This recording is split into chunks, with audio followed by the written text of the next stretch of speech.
Tech Cocktail Sessions, educational and inspirational talks from experienced startup founders, entrepreneurs, and thought leaders. Thanks so much. Hey everyone, so I'm wondering, how many people here have heard of Estonia? Show of hands. Okay. How many people here have been to Estonia? Wow, not bad. Okay, I have not yet been. So Estonia is a Baltic nation with 1.3 million people. In the tech world, they're best known as the home of the developers that came up with Skype. But actually, they're soon to be known for a lot more, because Estonia recently announced that it's teaching all first graders how to code. So by comparison, Estonia is more than double actually, the population of Las Vegas. But what the people of Estonia realized was that learning how to code, particularly at a very young age, is the key to technological innovation. In the US right now, less than 5% of high schools actually have CS. So students aren't learning how to code. In many cases, the best software developers and engineers are people that started at, say, the age of 5 or 6. Maybe they had a parent who was in technology. I have a friend whose dad was a NASA engineer, but this is of extreme importance. So actually, course offerings have gone down in the US and not up. APCS went down 35% between 2005 and 2009. Other courses down 17%. Things are not going in the direction that we needed to go as a nation, and we have not prioritized CS education. So what does this mean? Does everyone have to be a professional programmer? No. Learning how to code at an early age can teach things like computational thinking, breaking down complex problems and solving them, and building things that are actually tangible. So last night I was at the Tech Jelly here in Vegas and met a kid named Ethan, 12 years old. He had come up with an app, I believe it was called Lazy Husband, using PhoneGap. And people know that technology. And he had told me, oh yeah, I spent a few hours learning CSS, did some JavaScript online, and here he is building apps. This is the future of Las Vegas. So what does this mean? This means that there's a huge opportunity in engaging people at a very early age to learn these skills. It also means that there's an opportunity you don't need to be 5 to learn. Anybody at any age can learn these skills. Paul Graham, founder of Y Combinator, recently wrote an essay on startup ideas. How many, do people here read it? Anyone? So his thesis is the best way to come up with good startup ideas is to live in the future and build what's missing. Estonia is living in the future.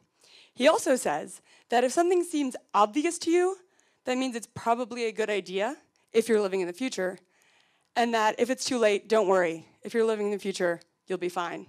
So I would encourage everyone here in Vegas to also start living in the future, and there's a significant need within our nation as well to prioritize CS education and learning how to code and technical skills.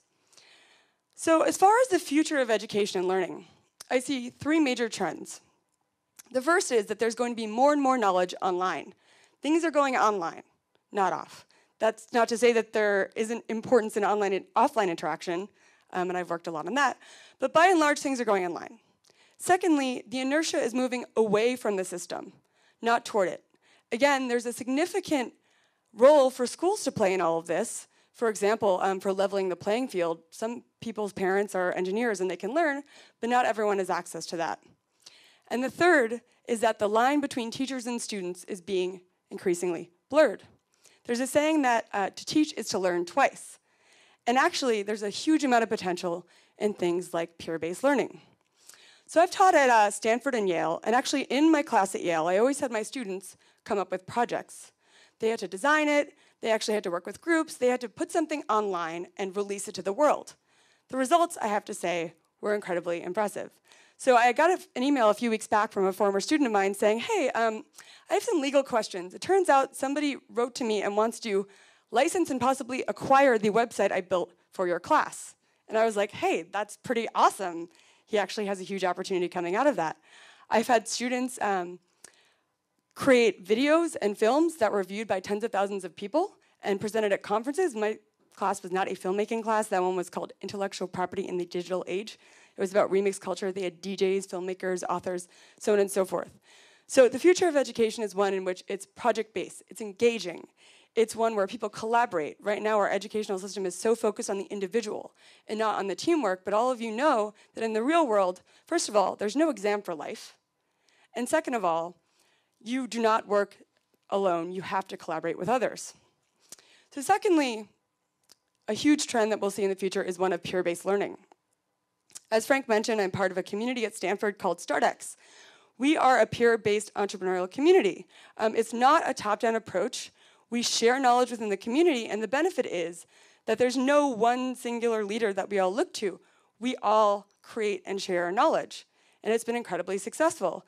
I believe we actually, after Y Combinator, and because we're a nonprofit, we do also have companies that are in both, are the second best accelerator when it comes to funding numbers. Now, granted, funding isn't everything, but folks are learning how to fundraise, they're building engaging products, and they're getting out there, and we've only been around for 2 years. So there's been a huge trend as well in something that's called MOOCs. Have people heard of MOOCs? I actually really don't like this acronym, right? So massively open online course. MIT actually started this back over 10 years ago with their OpenCourseWare, where they put a whole lot of lectures, problem sets, exams online. And folks around the world use this often, say in India and China, professors and teachers use these resources, but it hadn't had the substantial impact that one would like. Then, a little bit over a year ago at Stanford, some professors decided to put their courses online and do so in a way that engaged people because it was one semester long and they had assignments and it was kind of all at the same time, right? So I don't know if people heard about the AI class coming out of Stanford, but 180,000 students signed up. There are now several startups, Coursera, Udacity, Harvard and MIT came together to create edX. When I was a grad student at Harvard, we bugged the administration to put courses online, but no, they were afraid that this could ruin the brand. Luckily, things now have changed. I wish that they had been more proactive in doing so. So we were seeing a whole ton of lectures going online and courses. Now, at the same time, only about 7% of those people taking the courses complete them. And while I'm very happy that more and more information and knowledge is going online, to me, as my colleague John Lilly, a partner over at Greylock, said, MOOCs are a revolution in distribution of content, but not in the way that people learn. If we just have people dropping knowledge on the masses, talking heads, he says, dropping knowledge on the masses, this is not the future of learning and education. So while I'm happy that that's all there, there's something significant that needs to happen in the form of getting people engaged, having peer-based learning, having people actually create and work on projects and do things that are meaningful. And one great thing, by the way, about coding and computer science is that it provides you with incredible tools. I was talking to a friend a few weeks ago about how the sheer number of tools now available to, say, a 10-year-old kid that wants to learn how to code is astounding compared to what we had even a decade or two ago. Along those lines, so I'm an advisor to a company called CodeHS, based out of StartX, started by the two head TAs for all of Stanford Introductory CS. So they ran the 60 or so other TAs that helped students learn Intro CS at Stanford. They recently launched a crowdfunding campaign called CS&HS to teach 1,000 students how to code in US high schools. So they're going out and they're looking to raise funding and they're getting in touch with schools, and people have already said that this has changed their lives. There are lots of great coding resources out there, but they're providing real-world help from the best TAs potentially in the world for this subject. So I encourage you to go check that out. Another thing I'm really passionate about is getting more diversity in technology. So for example, there's a group called Code Ed, run by a friend of mine, Angie Schiavone and Sepp Conver, out of Boston. They teach, I believe, middle school girls how to code in low-income areas. So lots of girls of color. They've seen these girls get incredibly engaged. There's an after-school program. They're operating in SF, New York, and Boston now, and this has made a huge impact on those people's lives. So when it comes to the future that I'd like to see in education, it's one in which people aren't judged merely on the basis of a score or a grade or even a degree. People are judged on the basis of what they're capable of doing and what they can show people and what they've made. It's one in which you don't graduate and then you stop learning. You're never too old to learn. For example, my grandfather always tells me how much he loves Wikipedia and reads about it. He doesn't consider himself a student, but he is engaged in learning, right? It's also a future in which You're never too young to learn something. So for example, computer science is a new form of literacy, people learning how to code when they learn how to read and write, or even neuroscience. Why do you have to wait to college to learn about the way the brain functions? Shouldn't kids learn about that too? And the future is one in which people are actively engaged, where teachers and students work together and people peer learn, and they're able to create the future, because the future that I want to see is the one that we all create. Thanks a lot.